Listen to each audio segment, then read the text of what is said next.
Welcome back to part 2 of Epic Dream, The House of D. We'll be continuing our story right where we left off, but if you're new to this series, if you click this video, if you didn't watch part 1, I would highly encourage you click the link in the description and check that out, because we're starting halfway into a crazy story, and it's not going to make any sense if you start here. But now let's resume right where we left off in the last episode. And this starts what would be, if it were a movie, the montage part of everything. So I'll summarize, because things begin to move very, very quickly here. And we're gonna kind of gloss over a lot of issues to get to the meat of the story. I ended up staying in the house and staying with Danny the ghost. And we talked through letters and we worked out some of our issues together. And it turns out that I was right, that Danny is a relatively normal consciousness, just like any other person. But their body is a house. The ghost isn't haunting the house. The ghost isn't stuck in the house. Danny the ghost is literally the house. It is affixed to the house. The house is its body, and it can control the things inside the house because it's inside of its body. And the ghost, that's why my wife peeled paper initially, the door slammed. That's why it was so mad about scratched floors and walls and everything else, because I was actually hurting Danny's real physical body. And Danny views itself as having roommates who live in the house, as kind of having weird roommates that come and go. And some of us are poor roommates due being slobs. Some are better, some are worse. And I asked Danny for patience for a test that I had a feeling was going to hurt. And I asked Danny to hold still while I pull back a little bit of the wallpaper from the house, because I just have to see. Danny agrees, and I can hear these weird groaning noises as I slowly pull back a little bit of the wallpaper, only to find that the wall bleeds slightly. So it really was a real body in a way. And I could tell that it hurt more than a little bit, but it was necessary for me to understand, and Danny was patient. And our initial conversations were very slow. I would talk and then get a letter, and we ended up with a lot of garbage that couple of weeks, but it was ultimately fruitful. You know, I talked, Danny slips a note. Pretty early on, I asked Danny if they had a voice to communicate with, and the note said no vocal cords. And I said, but you can shake things around. And Danny says, you won't like it. So the house vibrates and moans in a way that's vaguely reminiscent of a voice, and it almost sounds like somebody trying to talk, but it's more like beams and boards and drywall and knobs and stuff grinding together. And the next note says, see, I can't really make words. I don't have vocal cords. And I would come to learn, over the next couple weeks, that Danny controls almost everything inside the house and yard, etc., etc. However, Danny can't leave the house and see the world, because Danny is the house and is therefore stuck on that plot of land until it dies or the end of time. And during this time, our relationship as friends grew really rapidly. I would say that we even became close friends and started telling little jokes. And I'd say this only took a couple of weeks, and then eventually I worked up the courage to ask the big question. I said, Danny, I know a lot about you, but I don't know where you came from. Like, what exactly are you? Like, I know you're the house, but are you a ghost? Are you a house mutant thing? Are you a demon, a god, something like that? And the answer I got, while sad, definitely also blew my mind. Danny said that my birth name is Danielle, and the last name was the name of the previous owner. So I learned immediately that our house ghost was a girl ghost, and that Danny wasn't D-A-N-N-Y, but D-A-N-N-I. It was Danny with an I.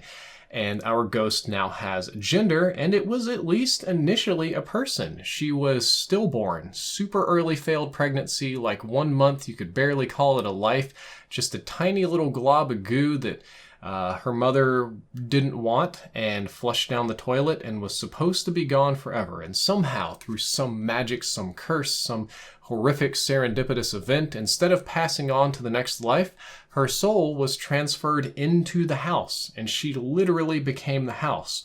Or so she thinks. She said that it's not super clear for her exactly where she came from and all these kind of details, because like everybody else, she was born knowing nothing. Her early years are very vague and blurry. It took a long time to learn human language and math, and she did eventually learn almost everything that a normal human knows, except for, observational, experiential things that you can't get when you're a house. She can communicate a fully developed consciousness primarily through observing others, language, all that kind of good stuff.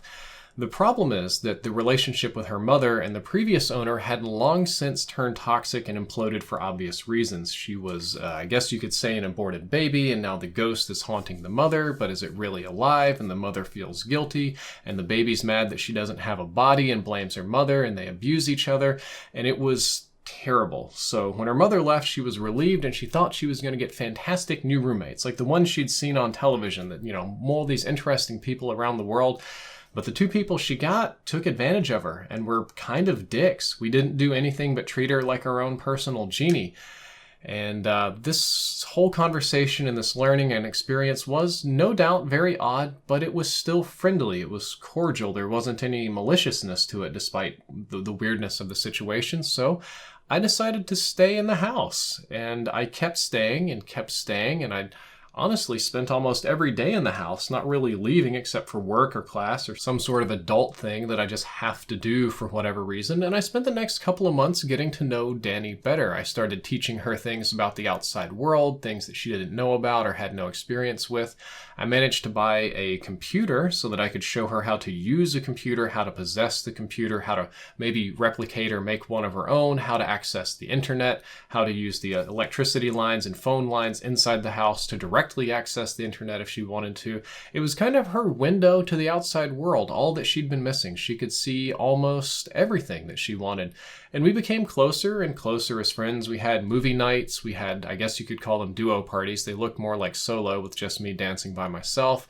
We played great pranks on Amazon delivery drivers. Of course, there were some times things didn't work out and we argued and we had little fights, but it was not like horrible. That's just normal, friend things. And when I thought I had this all figured out, when I thought I had this whole Dani the Ghost situation under control and under wraps, that's when I got a note that hit me like a ton of bricks. One slipped under the door and it says, "I think I love you," and a little heart, and then a cute little Dani with another little heart over the eye. And this was terrifying for me because for me, love is a big deal. It's not a word that I throw around randomly. It's one that I treat very, very seriously and importantly.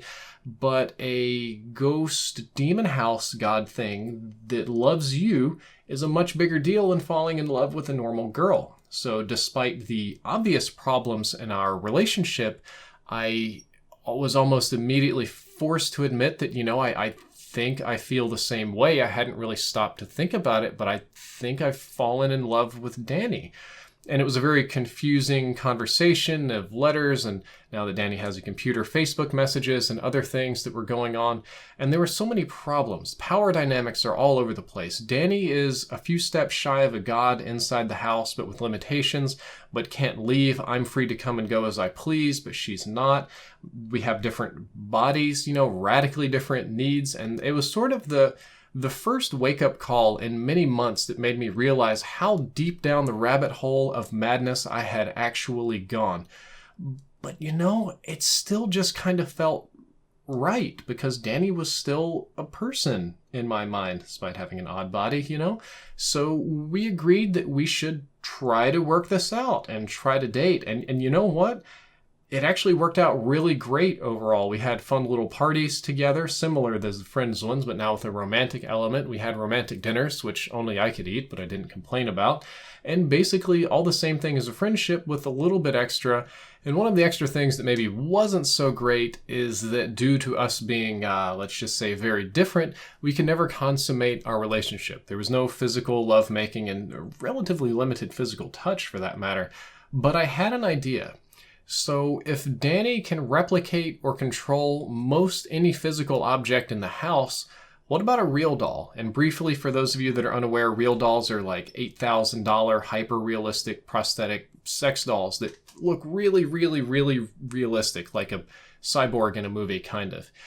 She wasn't super big on this idea at first, but I told her that it would allow me to hold hands with her and, maybe do some other things, and it would give her a physical body, and that we could, I could really look at her instead of all around and inside of her. And it was a little back and forth, but we eventually decided to order one to her liking. I let her pick the doll. It's her body, her avatar, and none of them are particularly ugly, regardless of the site you go to. Some of them are a little weird looking because they're not real people, but they're not ugly. And lo and behold, when it arrived, Danny the Ghost was able to possess the real doll. Danny the Ghost could walk and move around and articulate and do things like a human being, and could even replicate or dissolve the doll as needed, just add to the giant inventory of things that she can create. We eventually ended up ordering a couple of different real dolls to see kind of which one fit best, and eventually she found one she liked.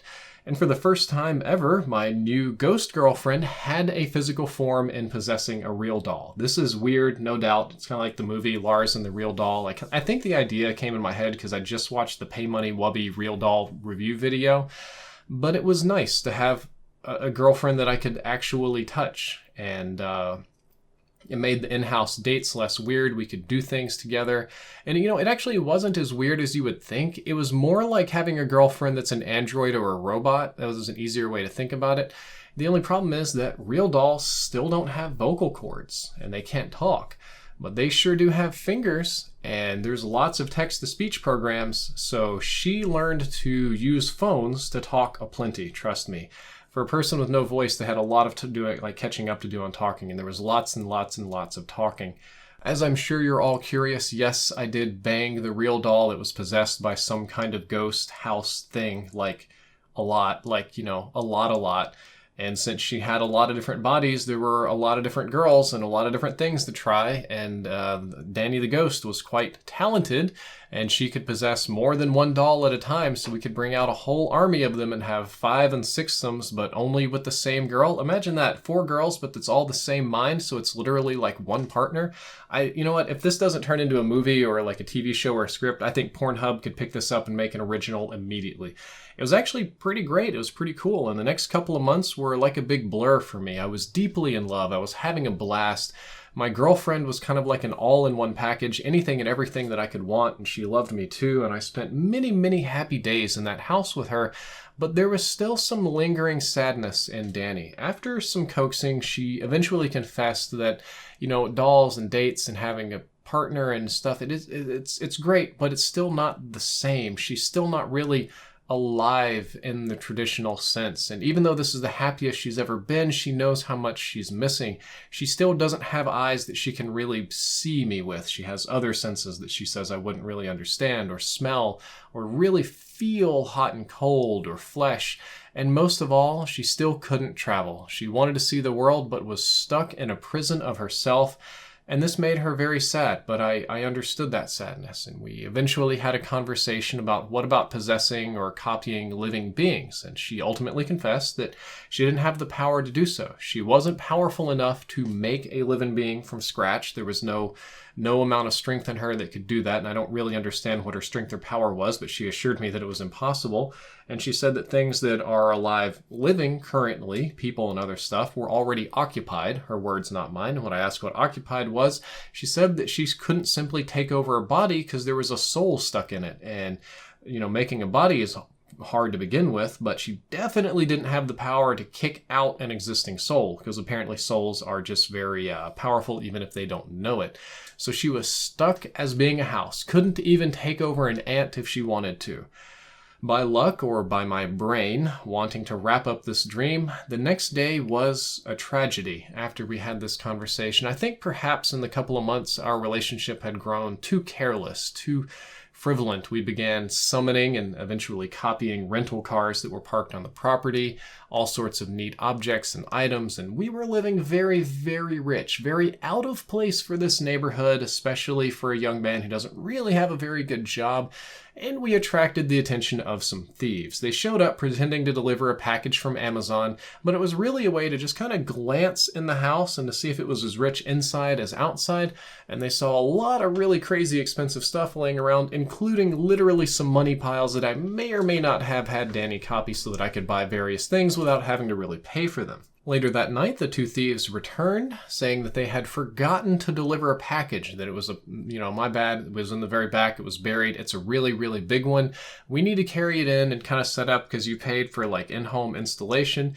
And I figured I must have bought it while I was high. I had Danny make me weed because it's awesome. Ghost weed's pretty amazing, by the way. And we were living really ridiculous, and neither one of us was really keeping track of all the things we were buying on Amazon to see if she could copy or play with. So the two thieves moved this very big package inside. They set it down. They closed the front door. And I'm like, oh, they closed the door. How polite. This is the part where they're going to tell me that the in-home assembly begins. A guy walks over to me with his little, notepad that you're supposed to sign off on and say it's all fine and blah, blah, blah. I don't even think about it. I walk up and reach for the notepad. But before I know it, something's wrong. Something feels cold and then super painful, like I'm being split in half, and then I feel sick, and then I feel cold and hot, and it's just the worst pain that you could imagine. And I'd kind of take a step back and look underneath the notebook. I'd been stabbed. This man stabbed me right in the chest, not too far from my heart. That seemed very, dangerous. There's important things there that don't need to be damaged. And that's when I realized that these weren't normal delivery drivers, that this was something wrong, that I was getting robbed, but it was too late and it hurt too bad. And I started, not feeling good and getting a little bit of dizzy. And about the time the second drop of blood hit the floor, Danny went absolutely apeshit. All of the doors in the house slammed and locked at the same time. The air conditioner went full blast hot and then cold. The floors, the walls, everything was vibrating and making weird noises and screaming and cracking and groaning. And the thieves had no idea what was going on. Something in their caveman brains let them know that this was not right, and they panicked and tried to leave, but the front door was locked. Every door was locked. There was no getting out of anything. Furniture started flying at them. They started running all over the house. And then they kind of ran back into the room to me to see if I was doing this, and the door to that room closed as well. By this time, I'd kind of fallen on my knees and started getting dizzy. And you're trying to kick down the door to get out of the room. And that's when I heard a noise coming from the closet, the same closet where all the real dolls are stored. It started rumbling, and I could hear the door opening, and I realized what was going to happen. I started hearing a text-to-speech machine going off saying, die, die, die, die, die, die, die, murder, die, over and over and over again. I was speechless, not only because I was bleeding to death, but also because I was terrified, as a small army of very sexy but very dangerous real dolls all walked out in unison. Faces contorted to the most horrendous thing possible. The two thieves saw it and started flipping out and properly screaming. The real dolls rapidly marched across the room, grabbed the thieves, and literally ripped them limb from limb, tearing off arms and legs and heads, pieces by pieces. So one thing, I think the dream was definitely inspired by the Pay Money Wubby real doll video. On the inside of these things, they tend to be made from steel or titanium or like really tough metal. Some of them weigh a couple 100 pounds. They're actually really, really tough products. And it seems like Danny the Ghost could animate them to nearly infinite strength. It was like watching a silverback gorilla tear a man apart. It took maybe all of 10 seconds to reduce the two people that stabbed me into an unrecognizable pile of parts. And minus me already literally dying now, it was a wake-up call to what could have happened if I had made my ghost girlfriend very, very mad. All of the dolls, except for her most favorite one, her personal avatar, went offline. They just kind of stopped moving.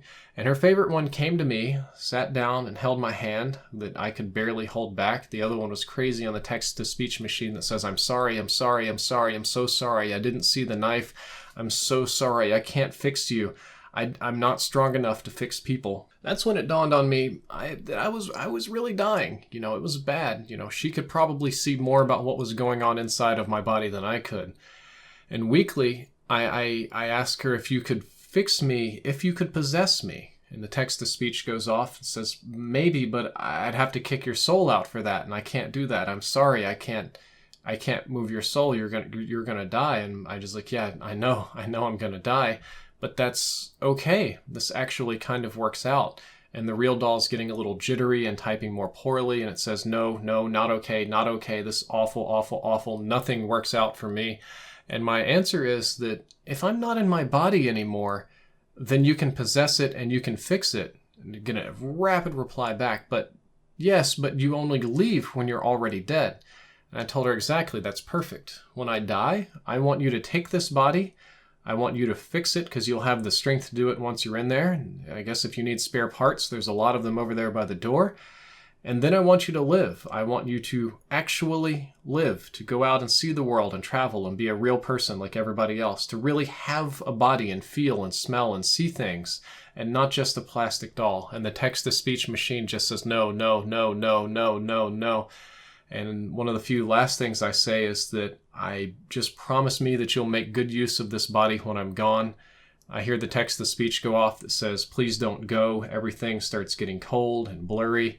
Can't really hold my head up, so I slump it over and look at the floor, and that's when I realized just how much blood was missing. The whole floor was just covered in my blood. And I remember thinking, maybe I should just close my eyes for just a minute to catch my breath, and then I'll talk to her a little bit more. And everything started going black, and that's when I woke up. And that was ultimately the end of the dream. I have no idea what happened. I hope that if dreams are real somewhere, Danny the ghost ended up making very good use of my body, gender change perhaps, but still at least a nice real body. And if I were making these stories up, if they didn't, really happen, I probably would have an ending where I woke up and I was the house, and we had traded places. And Danny had my body, and I had a house body, but we were still together as a couple, just temporarily trading, so to speak. I think that would be a thematically appropriate ending, but the real ending is I just died and I don't know what happened. Guys, I hope you enjoyed this episode of Epic Dream, The House of D. I hope that you learned something useful, or at least you were entertained. Maybe it helped you fall asleep or something like that. If you enjoyed, don't forget to like, favorite, and subscribe. Drifter out.